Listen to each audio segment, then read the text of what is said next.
நம்ம சொல்கிறோம்ல, என் தலையில் எழுதியிருக்கான், பிரம்மா எழுதி வச்சிருக்கான்னு சொல்லி சொல்கிறோம்ல. பிரம்மா எழுதியிருக்கானா? அப்படி தான் எழுதியிருக்கானா? சரி, அப்படியே எழுதியிருக்கான்னு வைங்க, அதுதான் வாழ்க்கையா? சார், எனக்கு கால் விளங்காது, இந்த கால் நொண்டி பிறக்கும் போதே அப்படின்னு வச்சுங்க. நம்மளை கடவுள் என்ன பண்ணியிருக்கிறான், படைச்சிருக்கான். கால் இல்லாதவனா நொண்டிக்கிட்டே கிடன்னு சொல்லி அனுப்பிட்டான். சும்மா கிடக்க வேண்டியது தான் அப்படின்னு கிடந்துடலாமா, இல்லை அதை வச்சுக்கிட்டே எப்படி முன்னேறலாம்னு பார்க்கலாமா? திருவள்ளுவர் சொல்றார், பொறியின்மை யாருக்கும் பழி என்று. இல்லாமல் இருக்கலாம் ஐயா, ஒருத்தன் கண்ணே இல்லாமல் இருக்கலாம். நான் திருவாரூரில் ஒரு கல்லூரியில் பேச போனேன். பார்வை இல்லாதவர் தான் பிரின்சிபல். அங்கே எப்படி வந்தார்? எப்படி வந்தார்? கடவுள் அவரை ஒன்றும் தெரியாதவனை ஆக்கி அனுப்பிட்டாரு. அவர் அப்போதான் போச்சு, செல்லாம் போச்சா போடான்னு உட்காந்துருந்தாருன்னா வீட்டில் எங்கேயோ உட்காந்து அழுதுகிட்டு இருப்பான் இல்லையா? இல்லையே, அதை மீறி முன்னேறணும்னு நினைக்கிறான். என்ன விதின்னா என்னங்க? ஒருத்தனுக்கு கல்யாணம் ஆச்சு சார். கல்யாணம் ஆகி ஒரு 90 நாள் முடிஞ்சு போச்சு. ஒரு 60 நாள் ஒன்று முடிஞ்சது, 30 நாளும் முடிஞ்சு போச்சு. அது வரைக்கும் அவன் வேறு எதை பற்றியும் கவலைப்படல.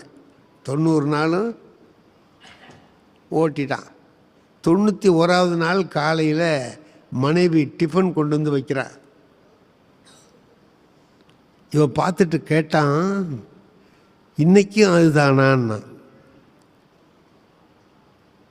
என்னன்னா, ரவா உப்புமா வச்சுருக்கான். இந்த 90 நாளுமே ரவா உப்புமா தான், 91வது நாளும் ரவா உப்புமா தான். இன்றைக்கும் அதுதானான்னா, அதுக்கு அவன் பொண்டாட்டி சொன்னான், என்னைக்கும் இதுதான்.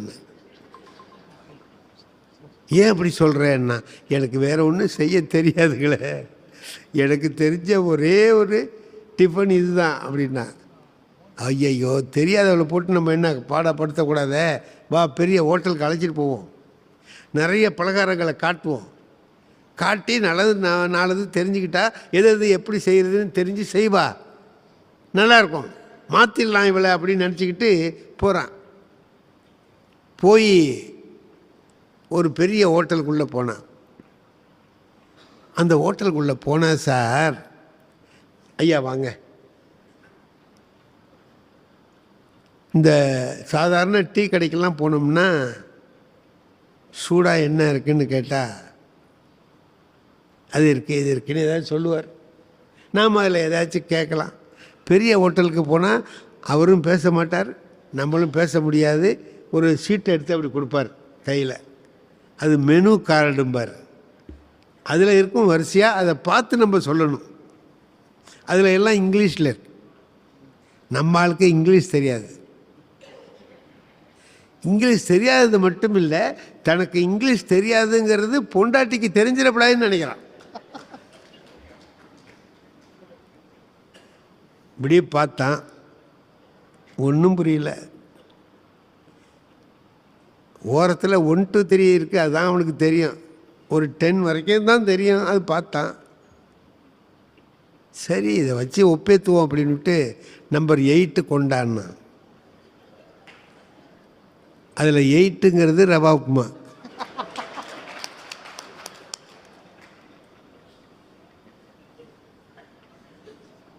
அவன் கொண்டு வந்து வச்சான். இவன் பார்த்தான், ஐயையோ ரவா உப்புமாவை தெரியாதனமாக 8 சொல்லிட்டோமே அப்படின்ட்டு.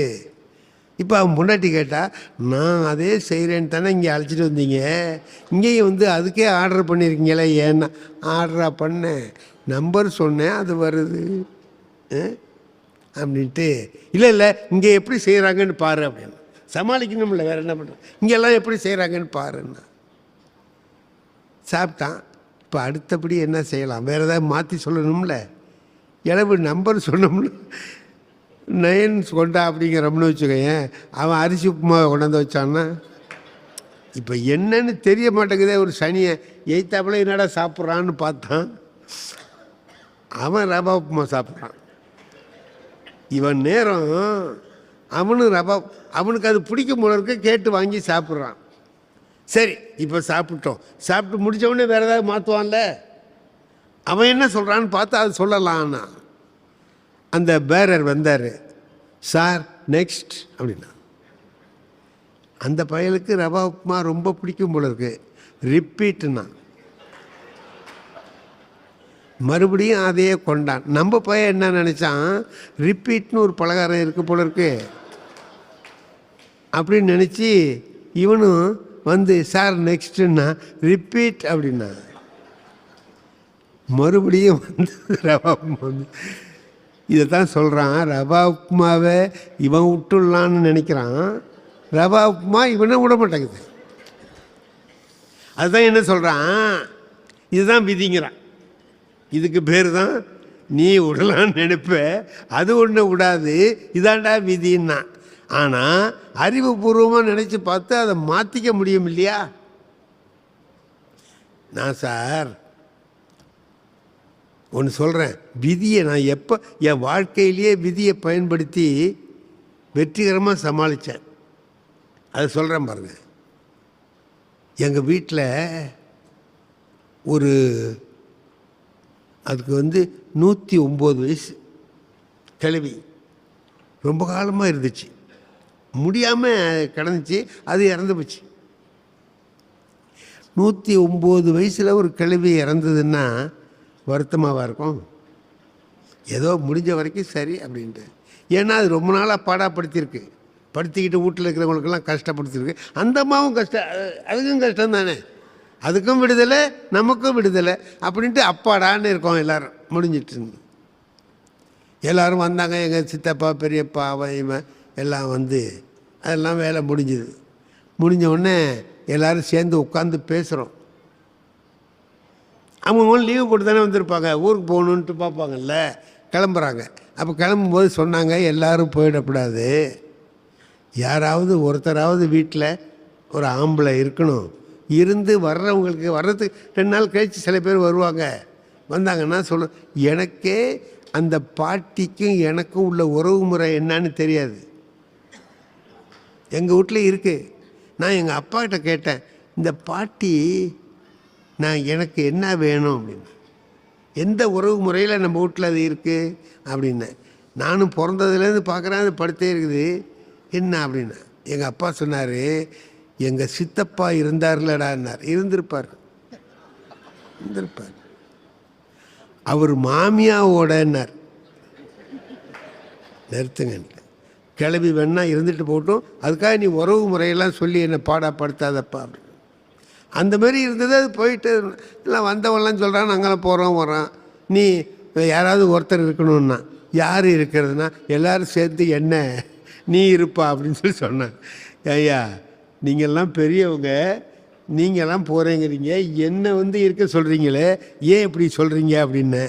அது இல்லைடா, வர்றவங்களுக்கெல்லாம் ஒரே செய்தியை திருப்பி திருப்பி சொல்லணும், அது உனக்கு தான் சரியாக வரும்னு சொன்னேன்.